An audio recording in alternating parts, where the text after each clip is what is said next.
Aujourd'hui, je t'amène au Japon pour te raconter l'histoire d'une recette que j'aime particulièrement, le poulet karaage. Le karaage, c'est bien plus qu'une simple recette de poulet frit.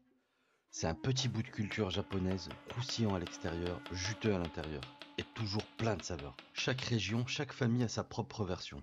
Certaines parfument la marinade avec du saké, d'autres ajoutent du gingembre plus marqué, comme on va le voir ici. D'autres encore rajoutent un soupçon de yuzu pour rajouter une touche acidulée. Mais pour moi, le karaage, c'est aussi une histoire personnelle. J'ai découvert cette recette à Genève grâce à un chef incroyable, Hitoki Nakamura, à qui je dédie cette vidéo. C'est lui qui m'a appris tous les secrets de cette préparation, comment choisir la bonne partie du poulet, comment doser la marinade, à base de soja, de gingembre, d'ail et parfois d'un peu de mérine ou de saké, et surtout comment obtenir un croustillant parfait grâce à la fécule de pommes de terre. C'est un plat qui fait voyager, mais aussi qui rassemble. Aujourd'hui, je te partage donc ma version simple, mais fidèle à l'esprit japonais.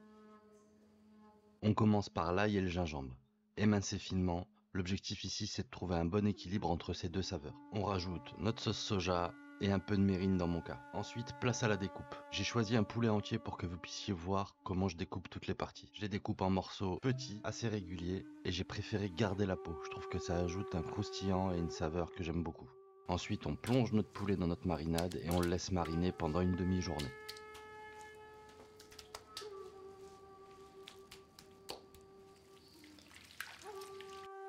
Son origine remonte au début du XXe siècle.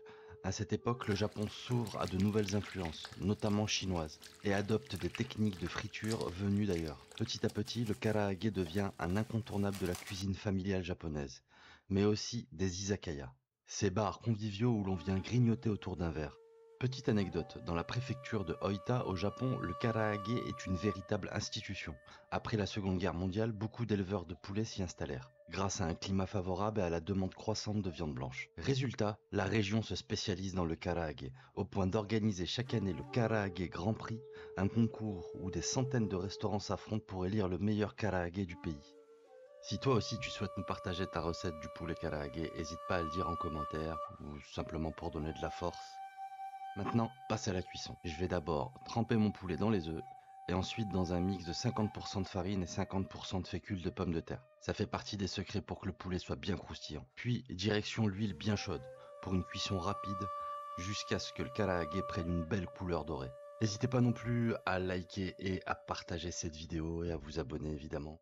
À la fin, un simple quartier de citron ou une mayonnaise légèrement relevée suffit à sublimer le tout. Dans mon cas, ce sera une sauce samouraï. Bon appétit! Je reviens la semaine prochaine avec une nouvelle recette sur la chaîne du Terre-Terre au Terroir. Ciao!